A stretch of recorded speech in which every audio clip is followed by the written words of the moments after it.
Meu nome é Samuel Siqueira, eu sou do 7º semestre do curso de Engenharia Civil da UFC de Crateús. Eu vou falar um pouco hoje sobre o escoamento de ar em algumas argamassas.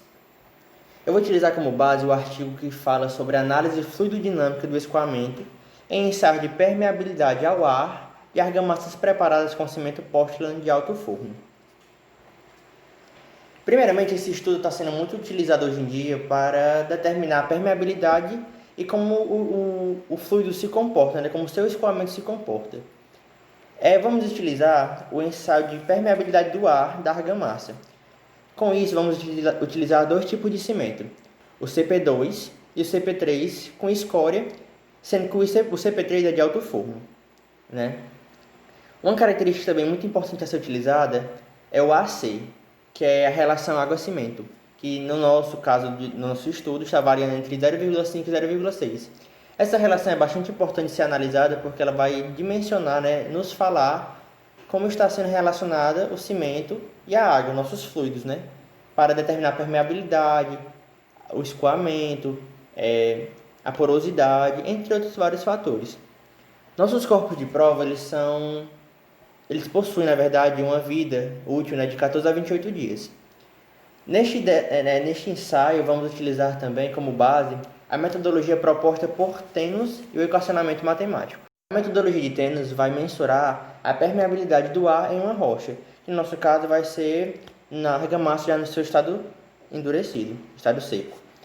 Neste estudo também vamos mais para frente comprovar que a compressibilidade do ar vai ser desconsiderada e que nosso escoamento é laminar, pois vamos utilizar também muitas equações que é necessário ser laminar para utilizá-las, para poder resolvê-las.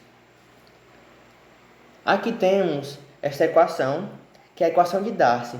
Essa equação ela é própria de escoamentos laminares, onde vamos determinar a vazão através da constante de permeabilidade, da área da seção transversal do escoamento, da sua viscosidade do fluido e do dH sobre dx, que é a perda de carga dH no nosso comprimento dx.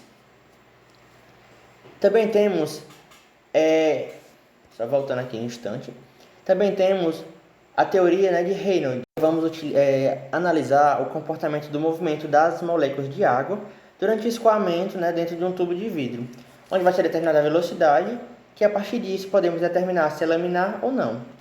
Retornando à metodologia de Tenos também, por esta equação desse logaritmo natural, onde o H0 e H1 tem que dar igual a 1, podemos determinar comprovadamente que ele vai ser laminar quando der igual a 1. E utilizamos este ensaio à direita, mostrado nesta imagem, onde temos o corpo de prova, o anel de borracha para vedação, a válvula reguladora de pressão, o tubo capilar, a régua graduada e água com nível constante. E vocês podem observar, menorzinho, o H0 e o H1, onde vai ser utilizado isso para determinar o tempo necessário que o fluido, nosso líquido, a nossa argamassa, se desloca do H0 até o H1. Com isso, vamos determinar o coeficiente de permeabilidade do ar, no caso, nosso K, onde vamos utilizar algumas variáveis como o μ, viscosidade do ar na temperatura ambiente, o S, área de seção transversal do tubo capilar, o L, a altura do corpo de prova, o P, a nossa massa específica do fluido, utilizando do tubo capilar, o S maiúsculo, a área de seção transversal da amostra, H0, H1, a altura inicial e final, e nosso tempo necessário, para o líquido deslocar-se do H0 até o H1, como já foi citado. Nossos corpos de prova variam entre 5 e 10 centímetros quadrados. E eles são de formas cilíndricas, Como vocês viram na imagem anterior, eles são dispostos no topo do nosso experimento. Também temos, através desse estudo, deste ensaio, a mensuração da vazão média do escoamento, que vai ser utilizado o Q médio, que é a vazão média, esse nosso símbolo com tubo, que é a área de seção transversal do tubo capilar, o H0 e H1 na altura inicial e final, respectivamente, em metros, e temos embaixo, na parte do denominador, o T, o tempo relacionado ao H0 e H1, que vai ser o tempo necessário para o líquido, como já citado, localizado no tubo capilar, deslocar-se da altura H0 até H1.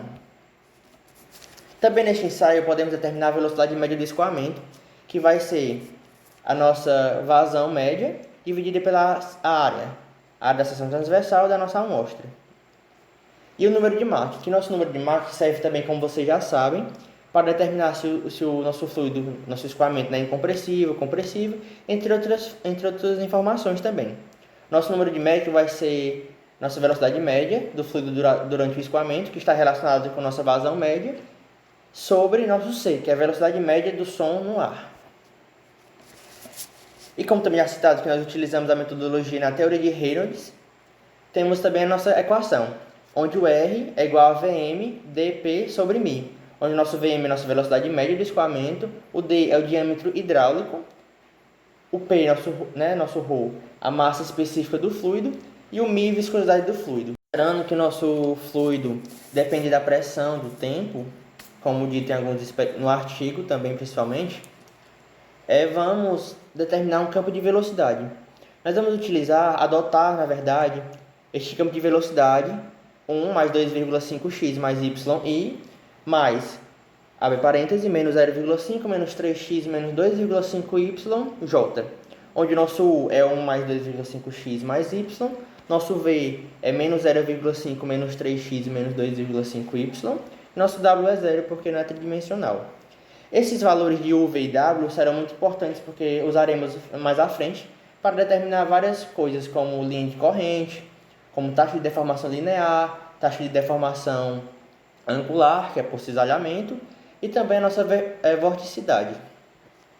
Aqui temos o gráfico do campo de velocidade plotado pelo GeoGebra, onde as nossas setas mostram, a direção do fluido em relação a y e x.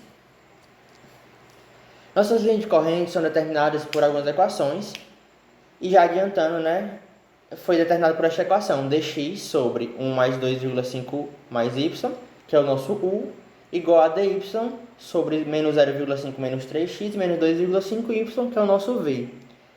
Integrando dx sobre S menos dy sobre L, igual a integral de zero. Vamos obter esses valores, que vocês podem analisar nos cálculos,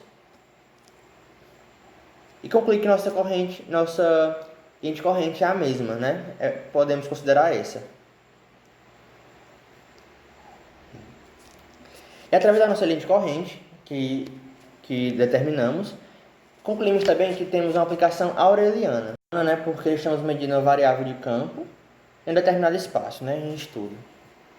Aqui podemos ver nosso gráfico da linha de corrente, plotado também pelo GeoGebra, e fazendo sentido também ao nosso gráfico anterior, do campo de velocidade, onde nossos vetores estão na mesma direção, e à direita vocês podem ver ele com mais um, maior, para mais detalhes. Também temos a taxa de deformação linear. A taxa linear vai ser definida como a taxa de aumento de um comprimento por uma medida de comprimento. Como vocês lembram lá do campo de velocidade, nós obtivemos o U, o V e o W, que será utilizado aqui, nessas três equações. É xx, que é a derivada parcial de U em relação a x, é y, que é a derivada parcial de V em relação a y, é zz, que é a derivada parcial de W em relação a z. Calculando-as, obtivemos xx sendo menos 2,5s a menos 1, y igual a menos 2,5s a menos 1, e zz igual a zero, porque nosso escoamento nós tratamos como bidimensional. Temos também a taxa de deformação angular. Só voltando um instante. A taxa é definida pela taxa de diminuição do ângulo entre duas retas inicialmente perpendiculares que se interceptam em um ponto. Utilizando os mesmos valores de U, V e W, temos a equação xy igual a 1 meio, entre parênteses, derivada parcial de U em relação a y e derivada parcial de V em relação a x. Assim, calculando, temos que o valor vai dar menos 1. Também temos a nossa vorticidade do escoamento. A vorticidade nos falará se nosso escoamento é rotacional ou irrotacional. Pela nossa equação, derivada parcial de V em relação a x menos derivada parcial de U em relação a y, temos o resultado de menos 4, que de acordo com a vorticidade, o valor obtido é diferente de zero. Sendo assim, nosso escoamento é tratado como rotacional. Além disso, com este ensaio, essa pesquisa, nós podemos definir várias outras coisas também, Como, por exemplo, através da vazão, nós determinamos que quanto mais a relação água-cimento, maior teremos a vazão, então maior será a quantidade de água e maior a porosidade, assim entrando mais ar na nossa argamassa.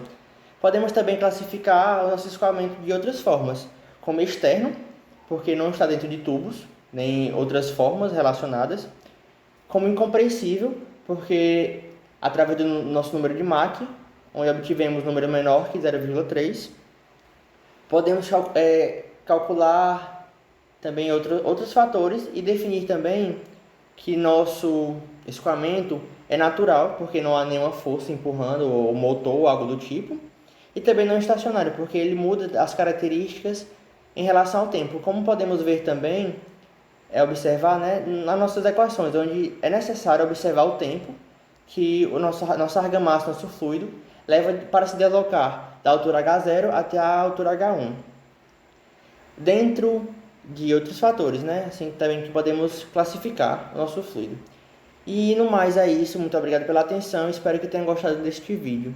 E é isso, muito obrigado, Deus abençoe.